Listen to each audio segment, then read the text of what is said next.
Today's guest is Andy Lieber. He is a partner at Catapult Growth Partners. He's also been involved in ACT-IAC and the Professional Services Council, which is very interesting. Both of those organizations are fantastic. Andy and I have met and gotten to know each other at numerous networking events here in the DC area. We both work in the government contracting space. We both share a passion for bourbon, which has been a conversation for us and always probably will be now that whenever we meet up. And then we also share a passion for wanting to help government to do better. So Andy, thank you for joining me today. Thank you for having me. So for those who haven't been at a networking event and gotten to know a little bit about you, share where you're from, who you are, and what you do. Sure. So originally I'm from Southern California, and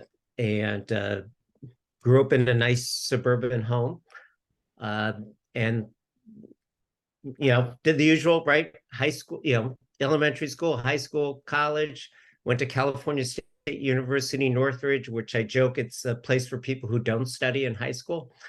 And then I decided, then I worked in retail for a bit at a 16-store retail chain called Buffum's.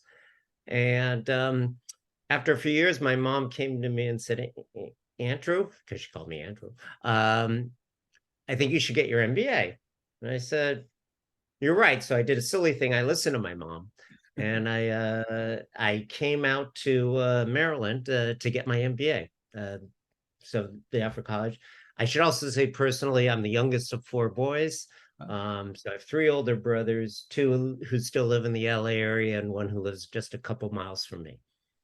And so I came out to Maryland for MBA. Started working for AT&T. Met my wife. Have 2 kids. Kids are now grown, and so here we are. So rolling that back a little bit, when you went to college, and I know California's university system is fantastic, right? They offer opportunities to California residents that are really amazing. How did you decide what degree to get? Well, initially I started out business and doing my general education, and I decided to do my junior year abroad in Israel. Oh, wow. And it was great. Absolutely loved it. Came back, and this was in the early 80s. So it took a while for my credits to transfer back to my home school. So as a result, I found myself way behind.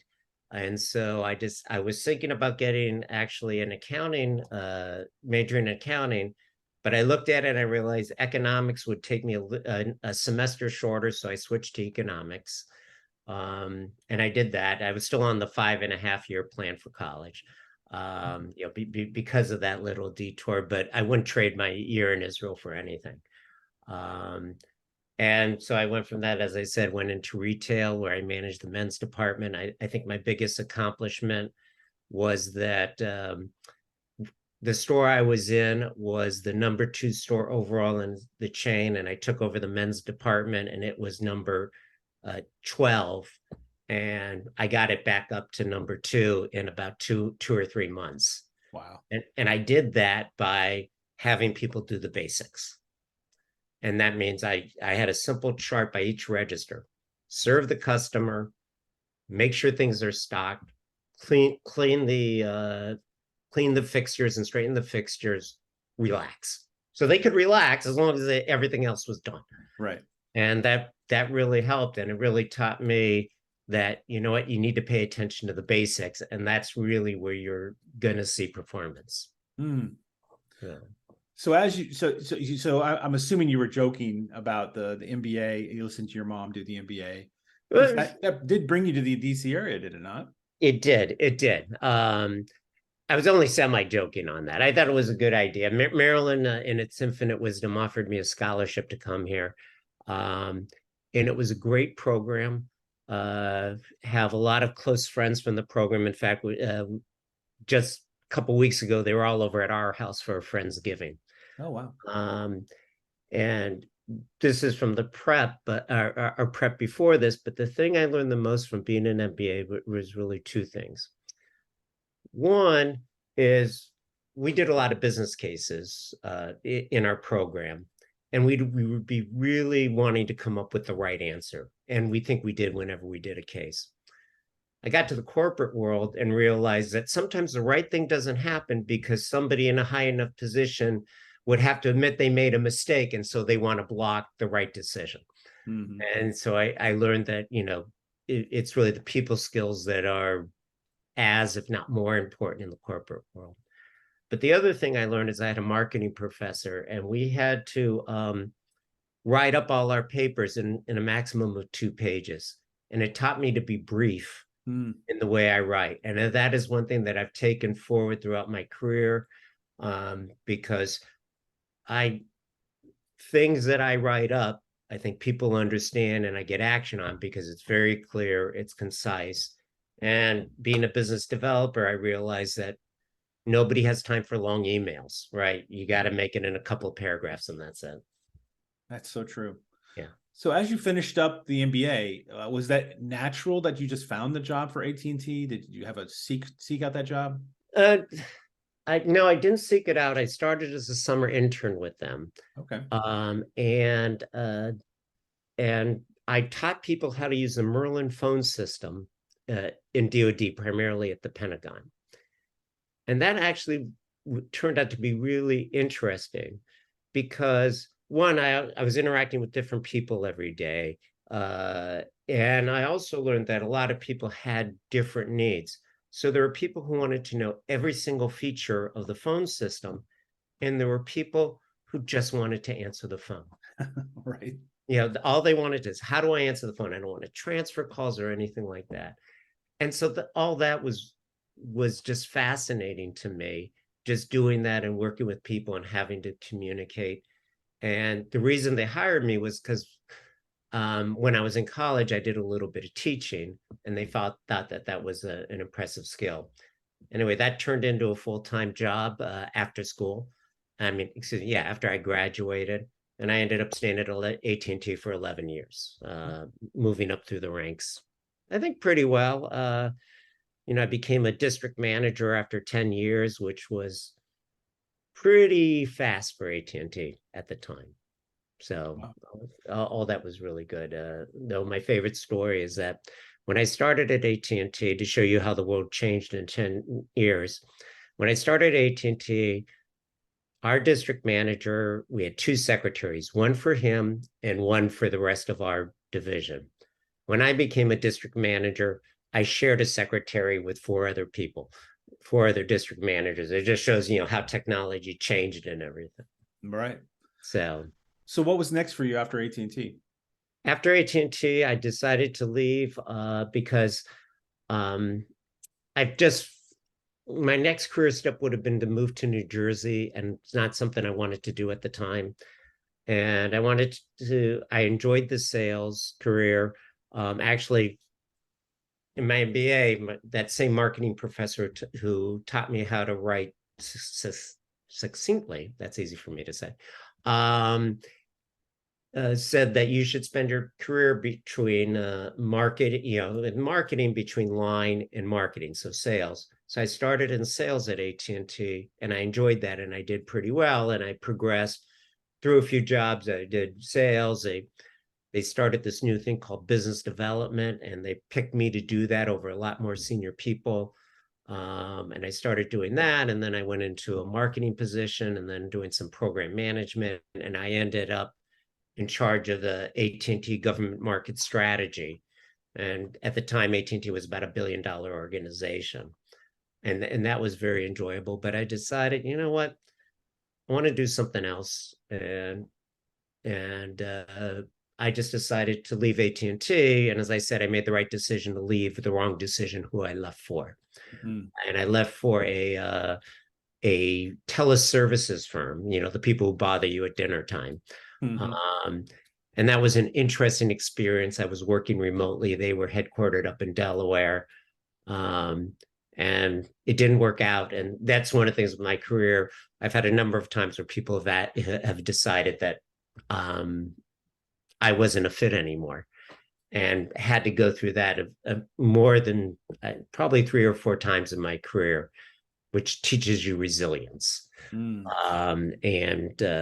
also confidence in yourself, because I had to stay confident and work hard to find things. But And I went there, and then I went to another small firm called the Troy Systems, who got acquired by a company called PEC, which was eventually acquired by Avaya. And I was there for about a year or so. And then I went to Grant Thornton for 7 years, which was a great experience. Left Grant Thornton for another large accounting firm.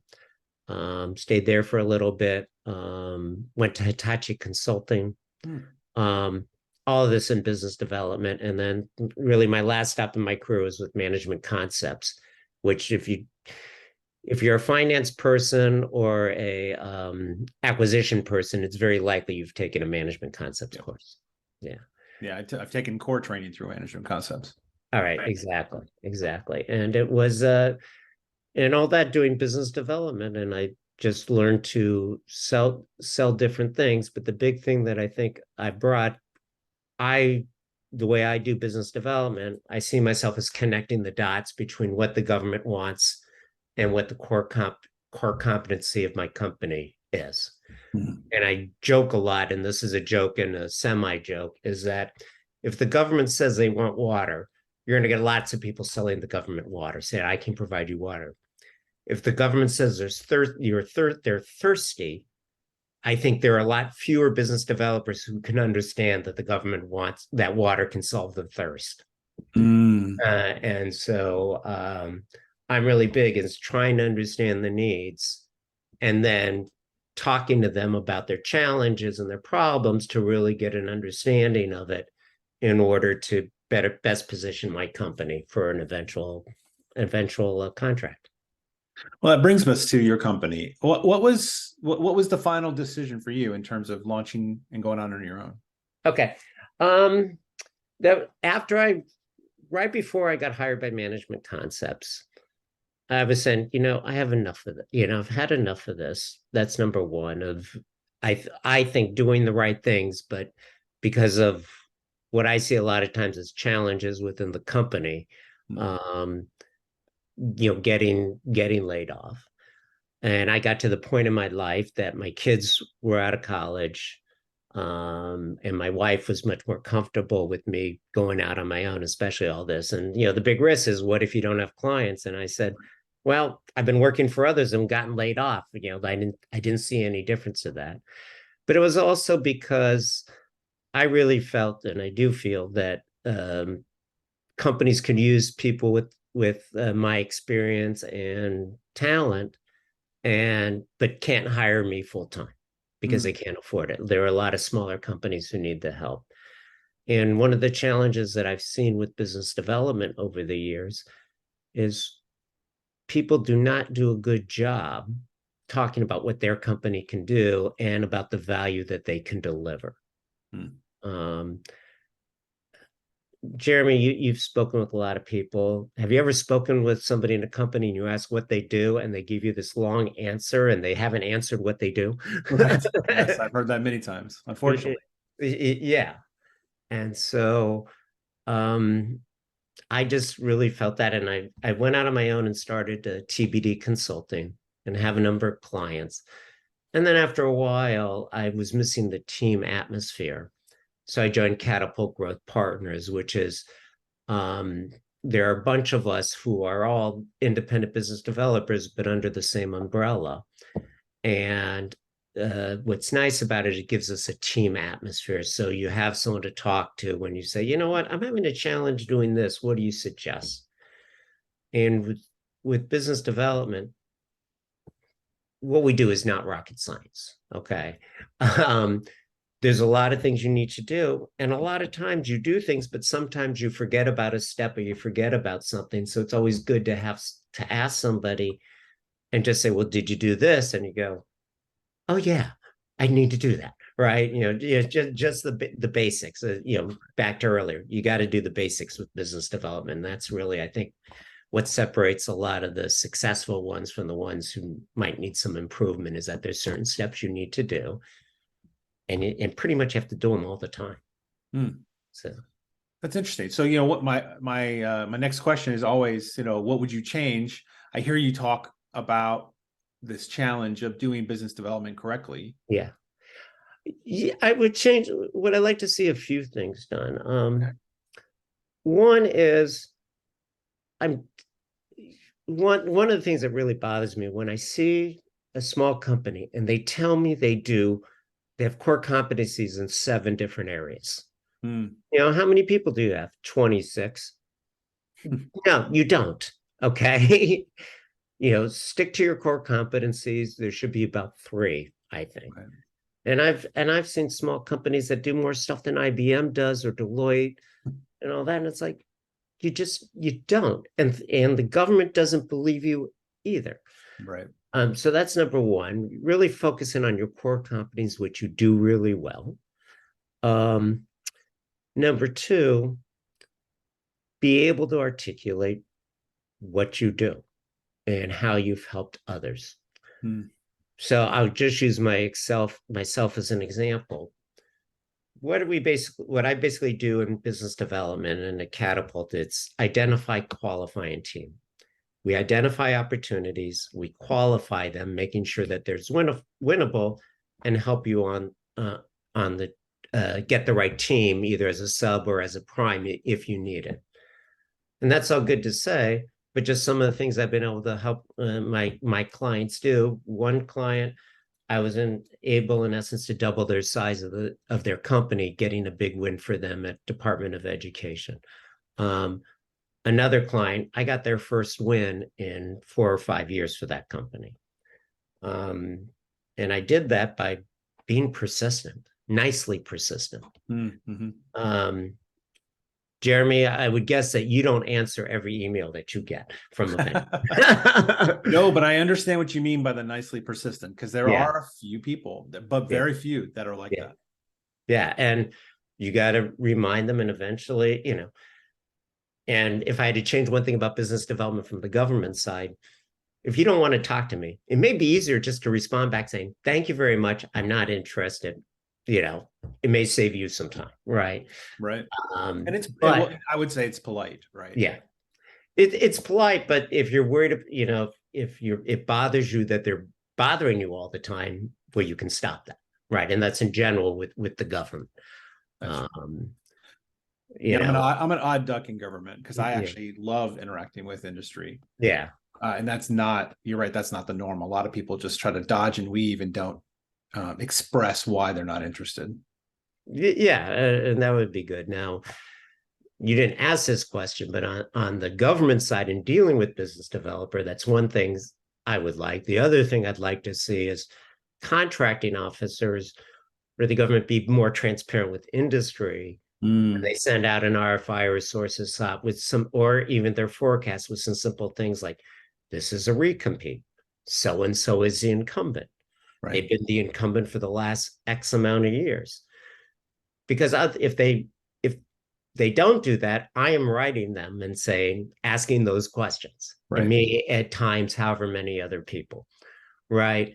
And so just some basics, I think, could save everybody more time and heartache, right? Or yeah, we're going to recompete this. It's going to come out on this contract vehicle. If I know that right away, then I know where I stand. If you put it, or if it's coming out on this BP, this agency BPA, let me know that. Then I'm not going to bother you, right? Right.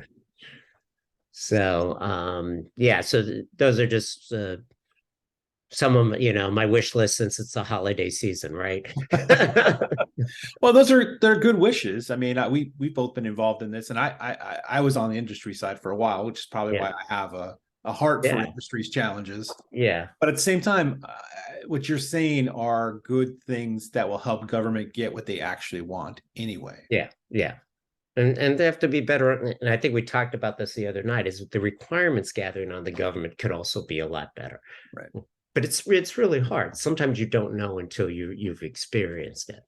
Well, as you know, you've come in when they haven't articulated the requirements very well. You Yeah. see the customer. Sometimes it is the person just doesn't really truly know. Right. They have Right. a lot of things they want to accomplish, and they have no clue how to articulate what they are. Right. And they want to buy the nice shiny toy because they think that's going to solve the problem. And it doesn't always solve the problem. And then they're upset that they say, oh, some vendor sold this to me. Well, you let them sell it to you. True. And a lot of those things, if talked about up front, Yeah. would get quality feedback from industry. No. This is, if you say this in your RFI, we understand what you're trying to do. We can give you good advice. No, we've seen this not go that way. You should maybe consider this or that. I mean, I know that's sensitive. I love reading RFI responses when they're going to help my procurement be better, right? Yeah. Yeah. So I gotta be upfront and honest about what I'm trying to accomplish, or I'm not going to get good response. Yeah, and that's great that you do this. You know, I mentioned this. I did a reverse industry day a few years ago, and one of the things I told the audience of contracting officers was, if you go and you say, "This is our problem, help me solve it," and a vendor comes back and says, "That's nice. How many boxes do you want?" I would say you don't want to do business with that company. Right. You know, they don't understand the problem. They can't give you that solution.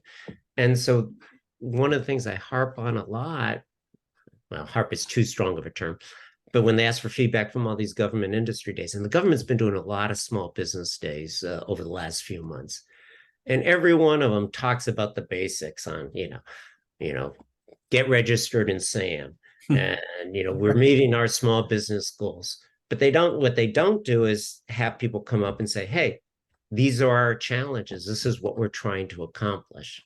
And I would like to see more of that within government, because that way I know if I can or can't address your issue, and just give it that basis and have that dialogue, because that's what's important. And it's great that you're doing that, because you're having the dialogue.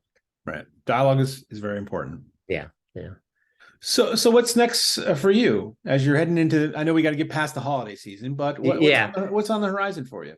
Well, I see doing this for a few more years, and then I see myself retiring. I really enjoy being independent, because I like working with different companies. I've got a client who does strategic facilities planning. I have a client who's really strong in agile development and really modernizing a government system. I've got other clients who I just picked up a company that does cyber software that helps stop an attack, once it penetrates, and also can, move to zero trust. So I like the diversity of the clients, because I don't get bored selling the same thing, and I get challenged and all that stuff.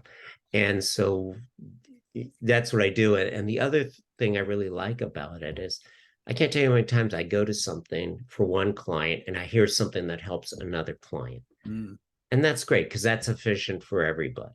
Right. And I really feel that I'm helping them. And that's a big thing. And the other nice thing, when you're a consultant, you can be more direct sometimes and say, well, why do you want to do that? And also being direct with the government as well, because I'm at that point in my career, I don't care. I mean, I care. But, the other day I was talking to, I don't know, it was a program manager or a CI shop, but they said, if I talk to you, I have to talk to everybody else, and I'll prevent you from bidding on the contract because you beat OCI. Never heard of that before. Yeah. Yeah, I've heard that plenty of times. And I finally said, I don't know who told you that, but that's so not true. I would not have said that earlier in my career. We should definitely put that in the things we wish would change in our field. Yeah. Because that is something I have learned in the last probably 5 years. But I would say before that, I probably had that perception as well. Yeah. But it takes getting to know the FAR, which a lot of people don't spend time to do. And they've been taught that. And the other thing is, it's an easy way to say, I don't want to talk to you, right? Without saying, I don't want to talk to you. All right, fine. If they don't want to talk to me, fine. Tell me, right? I don't like it, but I can accept it. So, right. Wow, interesting. So anyway, I see myself retiring. We for the last 2 years, and we're in a few weeks, we're going for our third year. We're going down to Sarasota for the winter. And remote work, the last few years have taught us you can work from anywhere. So, my big thing is everyone's out having fun and I'm working. That's true. Yeah. Well, Andy, I really enjoy interacting with you and having conversations with you. And you have an exciting, independent opportunity that I really admire. And so I'm looking forward to seeing what happens next for you. Thank you very much. And this is, I have to compliment you on taking the initiative on this. I think it's great. I saw a few of your past interviews, and it's great you're doing this, how you're getting to know people within the community. So this is great, and I appreciate you asking me. Thank you very much.